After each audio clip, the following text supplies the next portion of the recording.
नमस्कार, मैं डॉक्टर शत्रुघ्न दांगी आप सबों का होलिकोत्सव के पावन अवसर पर हमारे YouTube चैनल भारतीय दांगी इतिहास में हार्दिक स्वागत करता हूं तथा बधाइयां देता हूं। तो चलिए अब हम अपने वीडियो को आरंभ करते हैं। वीडियो को आरंभ करने के पूर्व आज हम उस दांगी बाला को रंग, अबीर और गुलाब अर्पित करते हैं जिसने अपनी अस्मिता को बचाने के लिए मुस्लिम के हाथों न जाकर अपनी जान को दाह में कूदकर गंवा दी। वह थी बिराटा की दांगी पद्मिनी कुमुद। देश का शौर्य एवं गौरवपूर्ण इतिहास नारियों के बलिदान से भरा पड़ा है। वे अपनी मर्यादा, स्वाभिमान और अस्मिता की रक्षा के लिए अपने प्राणों की आहुति हंसते हंसते दे दी हैं।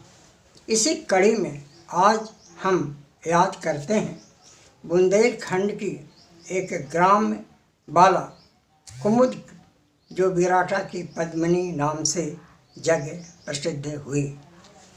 उसके बलिदान की अमर गाथा स्वर्णाक्षरों में अंकित है।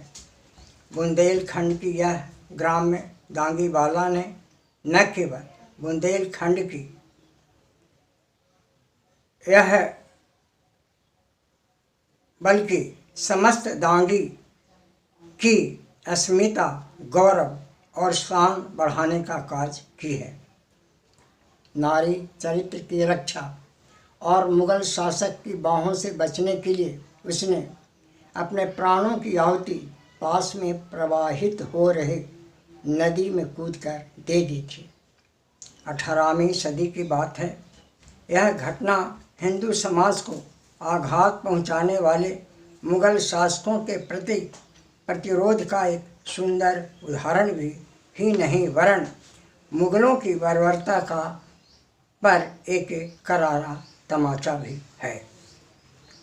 कुमुद बुंदेलखंड के पालर नामक गांव के एक साधारण दांगी परिवार में जन्मी थी। वह अति मनमोहक, सुंदर और लावण्य से परिपूर्ण दुर्गा का अवतार समझी जाती थी। उसकी प्रेम, निष्ठा और बलिदान की कहानी पन्नों से भरा पड़ा है। बिराटा स्थित पवित्र वेत्रवती नदी के तट अवस्थित पद्मिनी कुमुद के अमर बलिदान का साक्षी शिलाखंड एवं वेतवा नदी माँ की गोद में छलांग लगाकर अपने प्राणों की आहुति देने का साक्षी दह, जो अब पद्मिनी दह के नाम से विख्यात है, उसे नमन करने प्रतिवर्ष मकर संक्रांति के अवसर पर हजारों लोग पहुँचते हैं।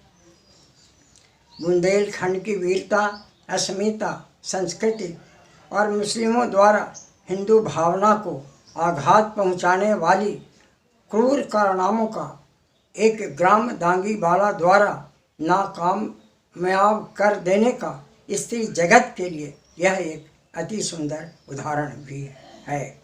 फिर भी यह ऐतिहासिक एवं धार्मिक स्थल सरकारी उपेक्षा का शिकार है। स्थानीय लोगों द्वारा भी इस पर कोई विशेष पहल नहीं किया गया है। कुमुद अति सुंदर, चंचल, गंभीर एवं विवेकशील कन्या थी। वह चंपा के समान गोरी तथा कमल के समान कोमल बदन वाली थी। इसी कारण लोग उसे पद्मिनी कहते थे। किशोरावस्था को प्राप्त करते ही वह और अधिक खूबसूरत दिखने लगी थी। वह प्रतिदिन अपने पिता के साथ गांव के दुर्गा मंदिर में पूजा करने जाया करती थी। वह लोगों को प्रसाद देती। लोग बड़ी भक्ति भाव से उसके प्रसाद को ग्रहण करते और मन्नतें मांगते थे। मनोकामना पूर्ण होती थी और यह आशा ले वे घर लौटते थे। संयोगवश उनकी मनोकामनाएं पूर्ण होती, इससे लोग उसे दुर्गा का अवतार भी मान बैठे थे और इसकी प्रसिद्धि बहुत दूर दूर तक फैल चुकी थी। उसी समय कालपी का नवाब अली मर्दान को भी यह खबर मिली। वह अपने सेनापति काले खां को लेकर कुमुद को पाने के लिए पालय की ओर चल पड़ा।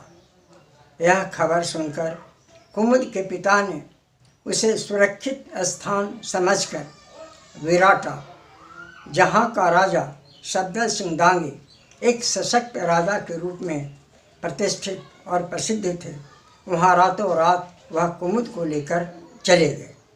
संयोगवश वे बाहर गए हुए थे, फिर भी यह वाक़या सुनकर वो तुरंत वापस लौट गए।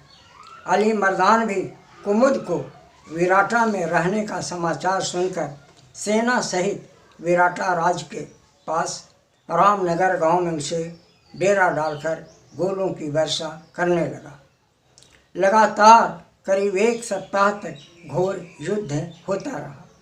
दांगी वीर सभी सैनिक मारे गए। तब अंतिम दिन रात्रि में विराटा के सभी बड़े बुजुर्ग इकट्ठा होकर अली मर्दान के सैनिकों के साथ युद्ध करने के लिए उपाय सोचने लगे।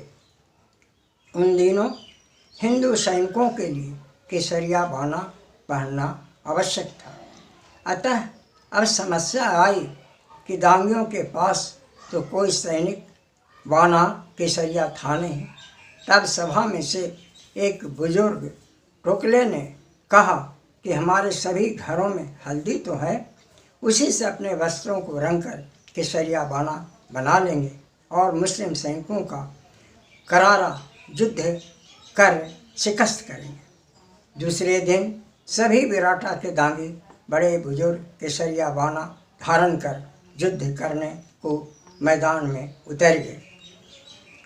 इन दांगियों के पास तो सैनिक हथियार विशेष थे नहीं, फलतः सभी के सभी अंततः मारे गए। यह देख कुमुद अब समझ गए कि अब हमारी अस्मिता सुरक्षित नहीं बच पाएगी। तब वह मन में निर्णय ली कि मुस्लिम की बाहों में जाने से अच्छा है माँ बेतवा नदी की गोद में समा जाऊं। वह तुरंत ही पास के मंदिर से बाहर निकली और वहाँ से लगभग 100 फीट लंबी चट्टान पर दौड़ती हुई जाकर पवित्र माँ बेतवती बेतवा नदी की गोद में छलांग लगाकर सदा के लिए समाहित हो गई। जब अली मर्दान आया तब उसे एहसास हुआ कि सच माने में यह एक फरिश्ता थी। अतएव उस पवित्र आत्मा के प्रति उसने अपने सैनिकों को आदेश दिया कि कोई भी सैनिक उस फरिश्ता के पद चिन्हों को नापाक न करे। स्वयं अली मर्दान भी कुमुद के पद चिन्हों को चूमता हुआ और इबादत कर अपने सैनिकों के साथ वापस लौट गया। तब से यह पवित्र स्थल पद्मिनी दह के नाम से प्रसिद्ध है। दांगी कुल में जन्मी कुमुद के रूप, अनुपम सौंदर्य तथा लावण्य की ख्याति दूर दूर तक फैली थी। आदि घटनाओं की चर्चा उत्तर प्रदेश से पुरस्कृत पुस्तक विराटा की पद्मिनी के लेखक श्री बिंदालाल वर्मा, राष्ट्रीय मुक्त विद्यालय नई दिल्ली द्वारा उच्चतर माध्यमिक विद्यालय पाठ्यक्रम हिंदी 5 के रचयिता श्रीमती रचना भाटिया सहित मेकर्स ऑफ इंडिया के लेखक राजीव सक्सेना आदि ने अपने पुस्तकों में मुक्त कंठ से इस बाला की प्रशंसा की है। आवश्यकता है अब यह कि जन जन में प्रसिद्ध इस बाला के त्याग को चिर स्मरणीय बनाए रखने हेतु छलांग लगाए जाने वाले पवित्र स्थल पर स्मृति चिन्ह उत्कीर्ण करवाकर उसके ऊपर छत्रावली बनाकर सुशोभित और पूजनीय बनाया जाए। साथ ही तट पर बने शिव मंदिर के बगल में पड़े स्थल में पद्मिनी माता मंदिर का निर्माण करवाया जाए। शासन प्रशासन के अधिकारियों से भी सहयोग की अपेक्षा की जाती है। इस कड़ी में मैं स्वयं डॉक्टर शत्रुघ्न दांगी कई बार वहां जाकर वहां के ग्रामीणों की अपार श्रद्धा पाकर मंदिर परिसर में बेतवा नदी में उतरने हेतु पुरातत्व की ओर से सीढ़ियों का निर्माण करवाया। इस पवित्र स्थल को और अधिक विकसित करने तथा इसे एक आकर्षक पर्यटन स्थल के रूप में स्थापित करने के लिए वर्तमान मुख्यमंत्री श्री आदित्यनाथ जोगी जी को भी पत्र लिखा हूँ। आशा है इस पर सकारात्मक पहल वे करेंगे।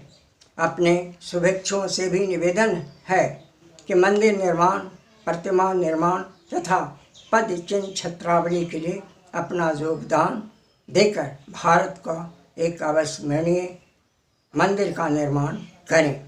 आज उस अमूर्त कुमुद पद्मिनी बाला के प्रति यादगार में पुनः एक बार हम रंग, गुलाल और अबीर अर्पित करते हुए आज के वीडियो को यहीं विराम देते हैं। इस प्रकार की जानकारी से भरे इतिहास को जानने के लिए सुनते रहिए हमारे YouTube चैनल भारतीय दांगी इतिहास को। बस आज इतना ही। यदि अच्छा लगे तो इसे अवश्य लाइक करें, सब्सक्राइब करें और शेयर अवश्य करें। धन्यवाद।